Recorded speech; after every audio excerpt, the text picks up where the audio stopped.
দুজনকে দিয়ে দেবো, ঠিক আছে? তো চলো, তো তোমাদের সাথে আজকে আমি কিছু শেয়ার করব আমার পাশে থাকায় দুটো জিনিস দিয়ে। এই দুটো মানে সামান্য কিছু হলো, এর দাম কিন্তু অনেক আমার কাছে না। প্রত্যেকটা মা বোন দাদারা যারা রান্নার ঘরে আছে তাদের কিন্তু এই জিনিসটা প্রয়োজন অনেক। তো আমি কেন শেয়ার করবো আমি বলছি। দেখো, হলুদটা খাবারে না দিলেও খাওয়া যায়, এটাকে আমি ছেড়ে দিলাম। এই যে জিনিসটা, এটা সামান্য জিনিস কিন্তু অনেকটা ব্যাপার করে। জিনিসটা খাবারে না দিলে খাবার অসম্পূর্ণ থেকে যায়। লবণ দিদি? হ্যাঁ, বেশি দিলেও ক্ষতি, আবার অল্প দিলেও ক্ষতি। তো ঠিকঠাক করে দিতে হবে, জানো। তো যাই হোক, আমি লবণটার কথা তো বললাম। এবার আমি যাই কোটো দুটোর কথা। এই কোটো দুটো দেখো আমাদের সাথে থাকতে থাকতে আমাদের মতনই হয়ে গেছে।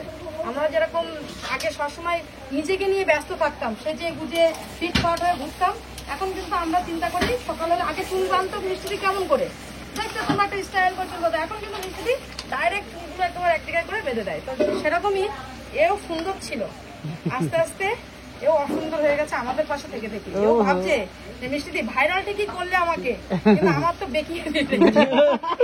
ঠিক আছে, একটা দুঃখ করো না, আমি যতদিন থাকবো এদেরকে রাখার চেষ্টা করব। বেঁকে গেছে বলে এদেরকে ফেলে দেবো না।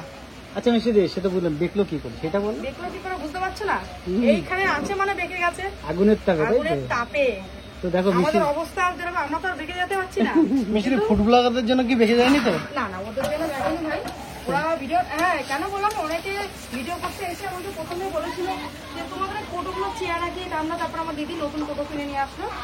তো তারপরে দেখো কোটোগুলোর অবস্থা এই হয়ে গেছে। তো এত তাড়াতাড়ি এদের সঙ্গ আমি ছেড়ে দেবো না, আর এরাও এদেরকে আমরা যেতে দেবো না। চলো আজকে জানালাম তোমাদের রান্না করার জিনিস খারাপ হলেও ভালোবাসা যখন কাছে থাকে এই দুটো নিয়েই চলতে হবে। তো মিষ্টিতে আজকে দেখালো তোমাদের এই দুটো কোটোর কাহিনী। এবার এর পরের ভিডিওতে দুজনকে দিয়ে দেবো, ঠিক আছে? হ্যাঁ, তো চলো ভাই।